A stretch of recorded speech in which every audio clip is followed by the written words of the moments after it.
original and universal integration towards unity and all harmony. Cradle of humanity, cradle of our ancestors. Let us praise with joy the realization of our hopes and raise the banner of solidarity.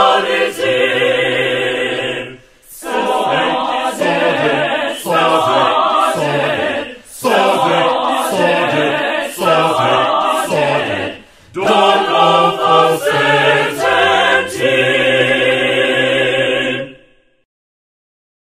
Monsieur le Président de la République de Madagascar, de bien vouloir rejoindre son Excellence Monsieur le Président de la République de Zimbabwe pour la cérémonie de passation de la présidence de la SADC. We also invite the Executive Secretary of SADC to come.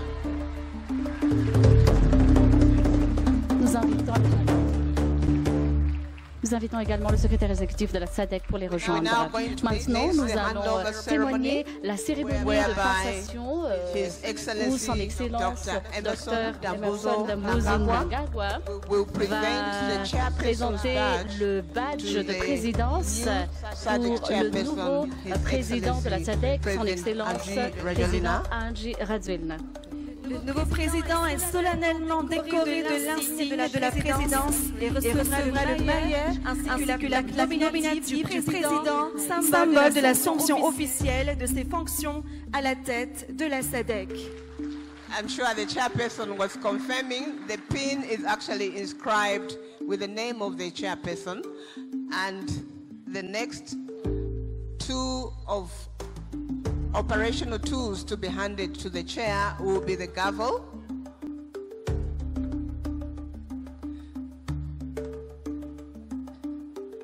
His Excellency Dr. Emmerson Dambuzo Mnangagwa. He's just pinning the new chairperson of SADC, President Andry Rajoelina, the chairperson's pin, and he will now be handed the gavel and the SADC flag to symbolize that we've now transferred the chair from the Republic of Zimbabwe to the Republic of Madagascar.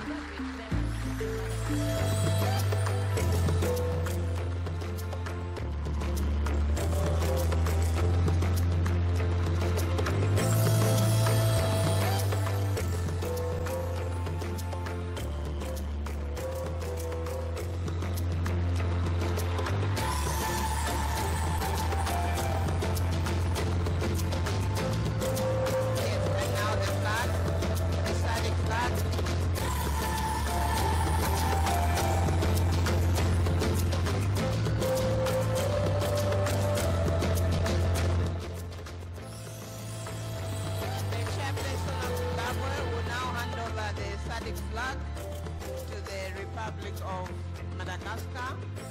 As the chairperson who always sits behind the SADC flag when he's representing SADC at meetings.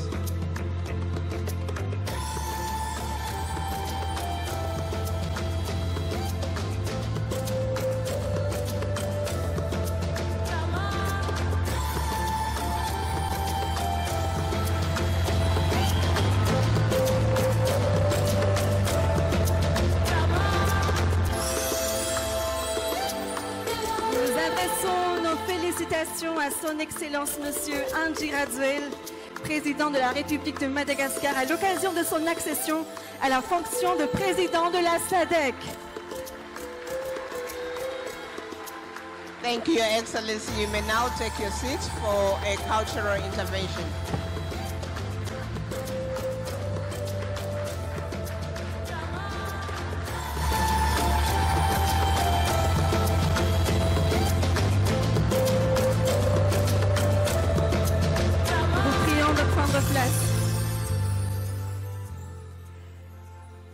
À présent, Sa Majesté, Excellences, Mesdames et Messieurs, nous vous convions à un moment d'émotion à travers un hommage visuel rendu aux nations ici représentées pour marquer notre fraternité.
Botswana, Comores, République démocratique du Congo, Eswatini, Lesotho, Madagascar, Malawi, Maurice, Mozambique, Namibie, Seychelles, Afrique du Sud, République unie de Tanzanie, Zambie, Zimbabwe.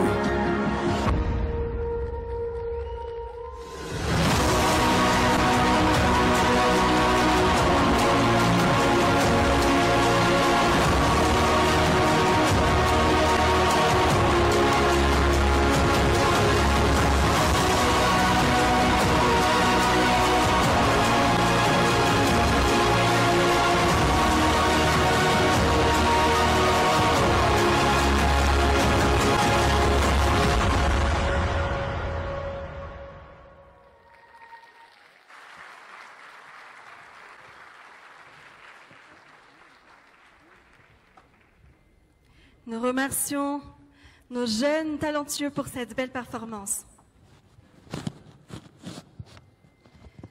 Sa Majesté, Excellences, Mesdames et Messieurs, c'est avec une immense considération que nous invitons son Excellence Monsieur Andry Rajoelina, président de la République de Madagascar et président en exercice de la SADC, à prononcer son discours d'acceptation, marquant officiellement sa prise de fonction à la présidence de la SADC.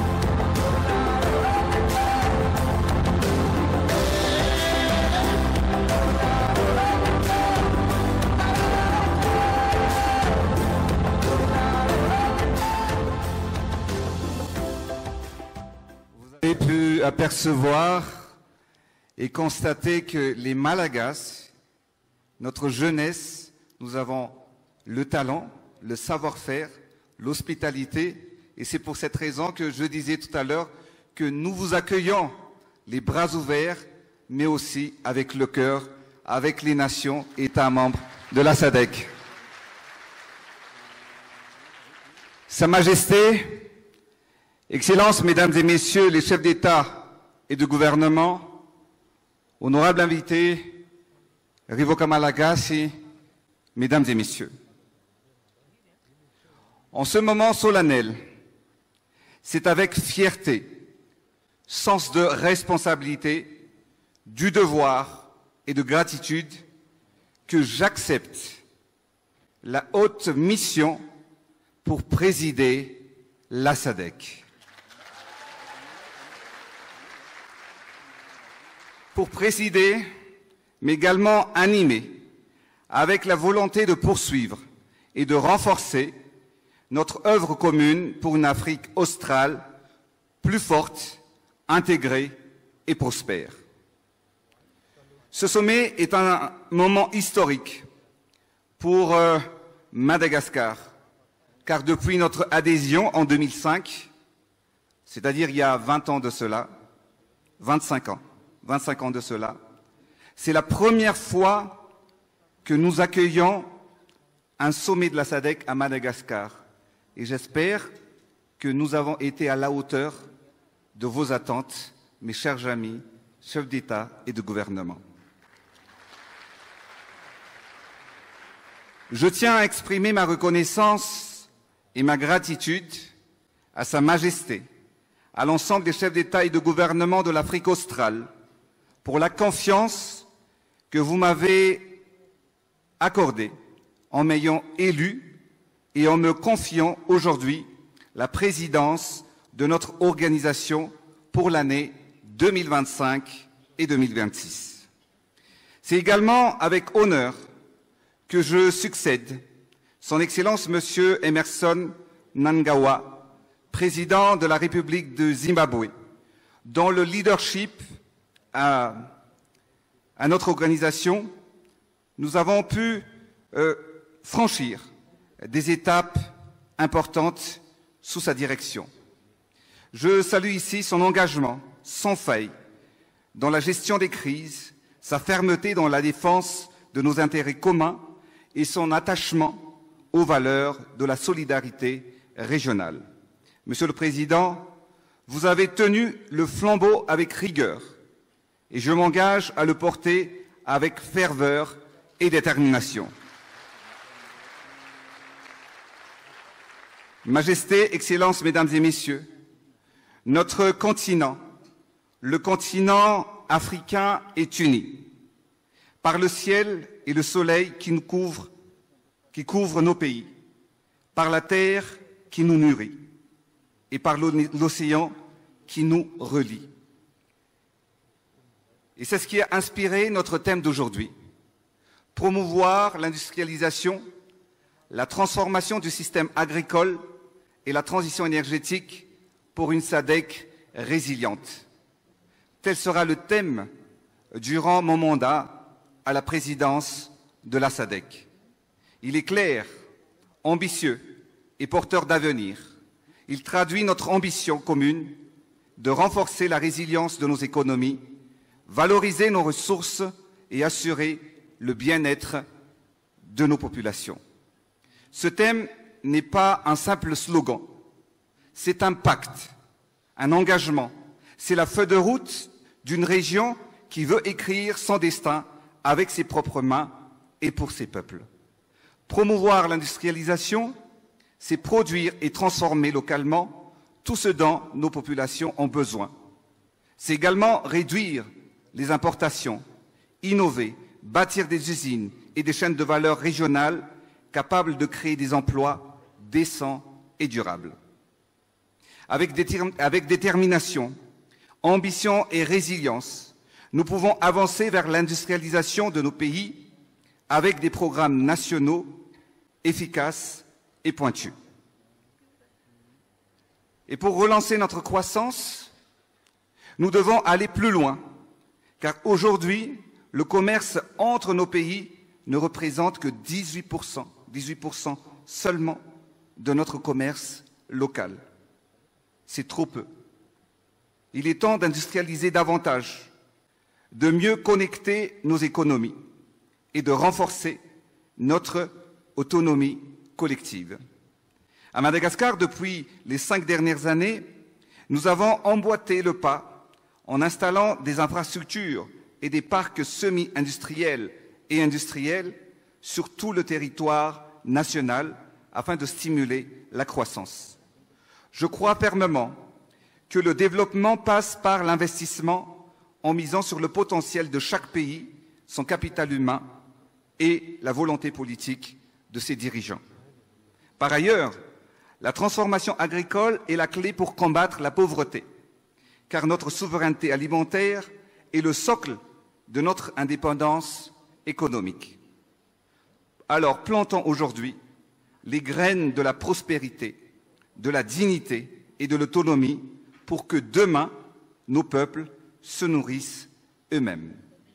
À Madagascar, dans le domaine de l'agriculture, nous avons soutenu la transformation et la valorisation des produits locaux.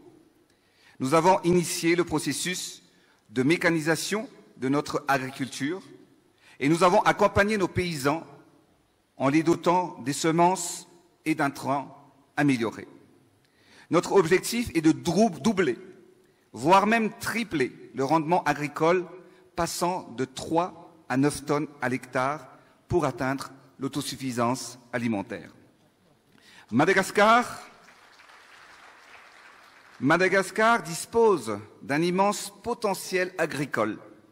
Sur 36 millions d'hectares de terres arables, seulement 2 millions sont cultivés aujourd'hui.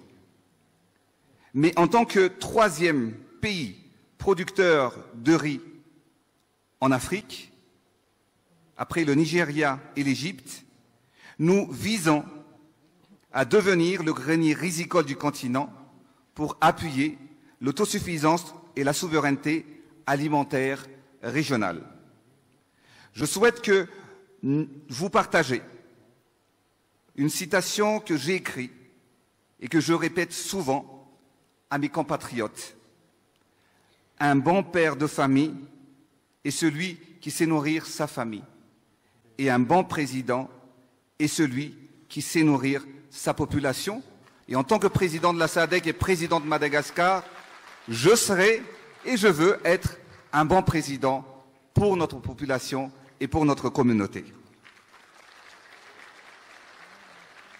Dans chacun de nos pays, en modernisant nos méthodes de culture et en accompagnant nos agriculteurs, nous pouvons augmenter nos rendements pour passer d'une agriculture de substitution à une agriculture de transformation et d'exportation. Enfin, il n'y a pas de développement sans une énergie fiable, accessible et abordable. Accélérer la transition énergétique, c'est préparer un avenir propre et vert, en exploitant nos immenses potentiels solaires, éoliens et hydroélectriques.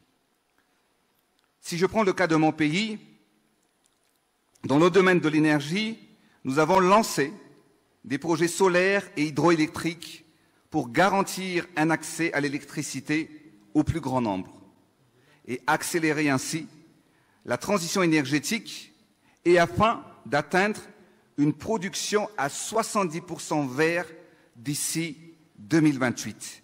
Tel est notre défi, Tel est notre projet. Or, aujourd'hui encore, de nombreux pays comme dans l'Afrique australe, la production énergétique repose principalement sur des centrales thermiques. Cette dépendance aux énergies fossiles a un coût économique énorme. Alors, investir dans l'énergie renouvelable est un devoir pour un avenir durable et inclusif. Les énergies renouvelables représentent un investissement sûr et rentable. Cela permet de créer des emplois et d'offrir aux futures générations un cadre de vie décent. L'Afrique a l'opportunité de devenir la vitrine de la transition énergétique et de s'affirmer comme un leader dans la lutte contre le changement climatique. Nous affronterons ensemble les conséquences et les aléas des dérèglements climatiques, car les cyclones, qui sont de plus en plus fréquents et de plus en plus dévastateurs, touchent presque chaque année Madagascar, Maurice, le Malawi, le Mozambique, le Zimbabwe et bien d'autres pays sur le continent. Majesté, Excellences, Mesdames et Messieurs, nous savons que les défis sont grands et que la route est semée d'obstacles. Mais avec une vision claire et la volonté politique, rien, absolument rien, n'est impossible. Nous savons d'où nous venons. Ensemble, nous avons vaincu l'apartheid. Nos ancêtres ont payé le prix fort pour notre liberté. Ils ont donné leur vie, leur sang pour notre indépendance. Et pendant les périodes difficiles, Madagascar a toujours été aux côtés de ses pays frères de l'Afrique australe dans leur quête de liberté et de dignité. Fidèle à son engagement panafricaniste, mon pays a souvent et a toujours soutenu le Fremilo au Mozambique, le MPLA en Angola, l'ANC en Afrique du Sud et le SWAPO en Namibie. À une époque où les mouvements portaient l'espérance d'une libéralisation face au colonialisme et à l'apartheid, Madagascar a accueilli plusieurs leaders sur notre sol. Madagascar a accueilli également et a transmis de notre terre la radio Freedom de l'Afrique du Sud pour lutter et pour avoir l'indépendance de son pays, l'Afrique du Sud. D'ailleurs, nous avons encore et aussi accueilli des exilés sud-africains, notamment des intellectuels, des étudiants et des militants politiques, mais notre contribution la plus marquante, c'est l'hébergement de la radio Freedom que je disais tout à l'heure, de la radio de l'ANC. Cet appui constant, qu'il soit diplomatique, politique ou moral, a contribué à renforcer la solidarité entre nos peuples et poser les bases de la coopération qui nous unit aujourd'hui encore au sein de la SADC. Madagascar s'engage à préserver l'héritage de cette histoire commune. Notre fraternité demeure indéfectible et continue d'inspirer notre engagement collectif pour la paix, la prospérité et l'intégration régionale. Aujourd'hui, c'est nous, dirigeants et leaders de la SADC, c'est à nous de poursuivre cette lutte pour la paix, la prospérité et la dignité de notre continent dans la solidarité. C'est pourquoi j'appelle à l'unité et à l'action. L'heure n'est plus à la réflexion, mais aux stratégies concertées. L'heure n'est plus à la dépendance, mais à l'affirmation souveraine. L'heure n'est plus à la lenteur, mais à l'accélération, à l'audace et à l'efficacité. Majesté, Excellences, Mesdames et Messieurs, sous ma présidence, je m'engage à renforcer la cohésion politique et économique pour que la SADC parle d'une seule voix, car notre force réside dans notre union. Négocier collectivement avec les grandes puissances et défendre nos intérêts dans les échanges commerciaux, à l'instar de l'AGOA. Assurer la sécurité et la stabilité, car il n'y a pas de développement sans paix et stabilité. Nous privilégierons toujours le dialogue pour résoudre les conflits.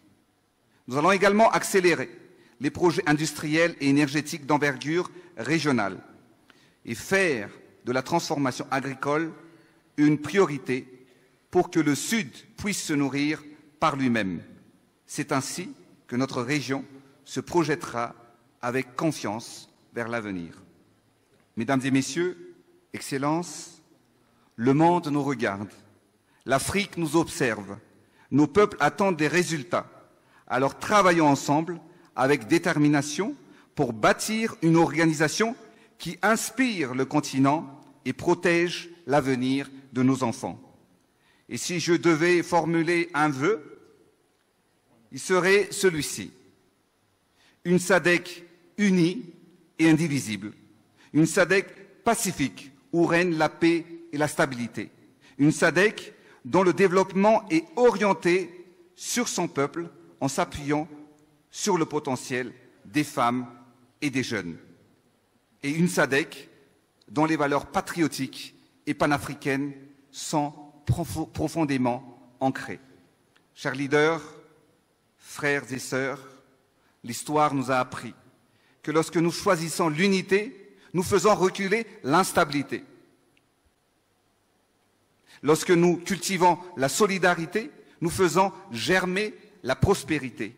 Alors aujourd'hui, je vous appelle à marcher ensemble, en bataille rangée, à parler d'une seule voix pour une SADC forte et prospère. Que ce sommet soit le point de départ d'une nouvelle étape où l'industrialisation devient réalité, où notre énergie éclaire chaque foyer, où notre union fait notre puissance. Vive la SADC, vive l'Afrique unie et prospère. Je vous remercie de votre attention.